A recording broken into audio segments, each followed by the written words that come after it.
Hello दोस्तों, आपका स्वागत है हमारे चैनल पीके ट्रैवलर में। और ये बनारस सीरीज़ का दूसरा पार्ट है। दोस्तों आज हम घूमने के लिए चलेंगे प्रेमचंद जी के गांव लम्हे। दोस्तों वहां देखेंगे प्रेमचंद जी की यादों से जुड़ी चीज़ों को। तो चलिए दोस्तों चलते हैं। हेलो दोस्तों, तो हम आ चुके हैं यहाँ वाराणसी रेलवे स्टेशन पर। देखिए यही है खूबसूरत वाराणसी का रेलवे स्टेशन। तो चलिए अब चलते हैं लम्हे गाँव की तरफ। तो दोस्तों हम आ चुके हैं प्रेमचंद जी के गांव लम्हे के मेन गेट पे और दिखाते हैं कि मेन गेट यहाँ का कैसा है। प्रेमचंद जी के सम्मान में ये गेट का नाम प्रेमचंद जी स्मृति द्वार रखा गया है। और ये दो बैलों की कथा के आधार पर यहाँ पे एक बैल बनाया गया, दूसरा बैल दूसरी साइड में है। ये देखिए दूसरी साइड में दूसरा बैल है। तो यहीं से लम्हे गाँव के लिए एंट्री है। तो चलिए दोस्तों चलते हैं लम्हे गाँव और देखते हैं प्रेमचंद जी का गांव। तो चलिए दोस्तों अब हम आ चुके हैं प्रेमचंद जी के गांव लम्हे। और लम्हे में ये मुंशी प्रेमचंद जी का स्मारक है। चलिए अब एंट्री करते हैं और आपको दिखाते हैं अंदर क्या क्या चीज़ें हैं। तो सबसे पहले हम प्रेमचंद जी के स्मारक को नमन करने के लिए चलते हैं। और ये प्रेमचंद जी की स्मारक है। प्रेमचंद जी का जन्म 31 जुलाई 1880 में हुआ था। उनका वास्तविक नाम धनपत राय श्रीवास्तव था। प्रेमचंद जी हिंदी एवं उर्दू के सर्वाधिक लोकप्रिय उपन्यासकार, कहानीकार एवं विचारक थे। उन्होंने लगभग 18 उपन्यास एवं 300 से अधिक कहानियाँ लिखी। स्मारक का एक पूरी तरह से व्यू दिखा देता हूँ। ये प्रेमचंद जी का स्मारक है। पीछे ये पुस्तकालय है। अभी हम पुस्तकालय में चलेंगे।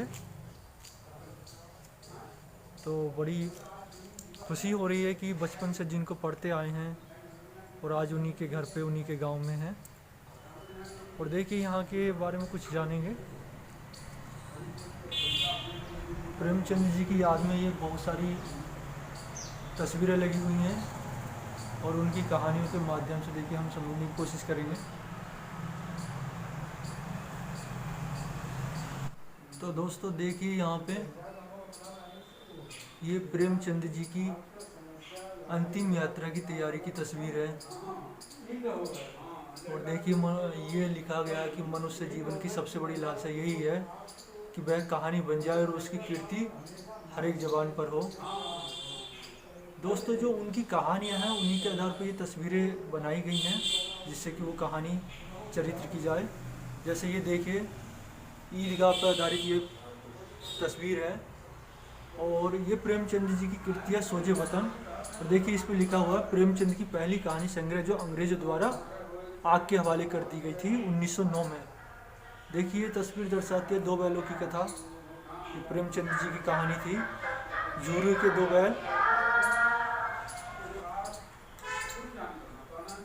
ये देखिए मंत्र कहानी का पोस्टर है। ये गोदान है। ये घर जमाई, सवा शेर गेहूँ प्रेमचंद। और ये प्रेमचंद जी का फोटो। प्रेमचंद जी की कहानियों में से पंच परमेश्वर, दो बैलों की कथा, कफन एवं पूस की रात तो सबने पढ़ी ही होगी। प्रेमचंद जी एक उपन्यासकार ही नहीं थे, वे उस दौर के एक समाज सुधारक भी थे। उन्होंने दहेज प्रथा, गरीबी, अंतर्जातीय विवाह, लगान, जातीय भेद, स्त्री पुरुष समानता आदि समस्याओं का अपने लेखन में चित्रण किया।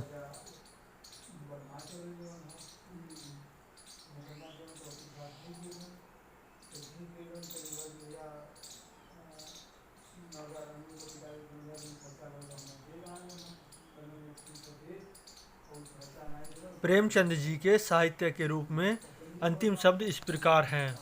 दरो दीवार पे हसरत से नजर करता हूँ, खुश रहो अहले वतन, मैं तो सफर करता हूँ।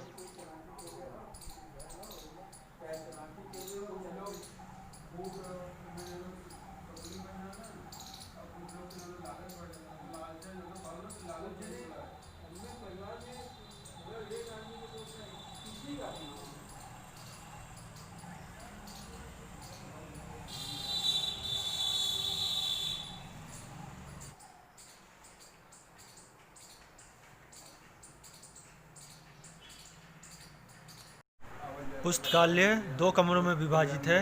ये मुख्य कमरा है। इस कमरे में प्रेमचंद जी से संबंधित बहुत सी चीज़ें रखी हैं जो हम आपको दिखाएंगे। ये सामने दीवार पे प्रेमचंद जी का चरखा है। ये प्रेमचंद जी का पसंदीदा हुक्का है। दोस्तों, प्रेमचंद जी के पिताजी अजायब राव लम्हई के डाक मुंशी थे और ये डाक पेटी उन्हीं से संबंधित है। और ये लालटेन पूस की रात कहानी से संबंधित है। ये सभी चीज़ें लगभग 100 साल पुरानी हैं। प्रेमचंद जी के 2 बेटे थे, श्रीपत राय और अमृत राय। प्रेमचंद जी के जन्मदिन और पुण्यतिथि पर यहाँ कार्यक्रम प्रस्तुत किए जाते हैं। उनकी कहानियों को नुक्कड़ नाटक के माध्यम से प्रस्तुत किया जाता है। यहाँ पर घूमने के लिए भारतीय साहित्यकार या विदेशी पर्यटक ही आते हैं। पुस्तकालय में प्रेमचंद जी की पुस्तकों के अलावा दूसरे लेखकों की भी पुस्तकें हैं। तो दोस्तों, हमने काफ़ी समय पुस्तकालय में बिताया, बहुत सी किताबें पढ़ी और कुछ किताबें ऐसी थीं जो मूल कृति थीं, जिनकी कापियाँ बाज़ार में बिकती हैं। पुस्तकालय का वातावरण बहुत ही शांत और अनुकूल है। हमें यहाँ आकर बहुत अच्छा लगा। दोस्तों, ऐसी ही वीडियो देखने के लिए चैनल को सब्सक्राइब करें और बेल आइकन को प्रेस करें। मिलते हैं अगली वीडियो में। आस पड़ोस साफ सफाई रखिए, स्वस्थ रहिए।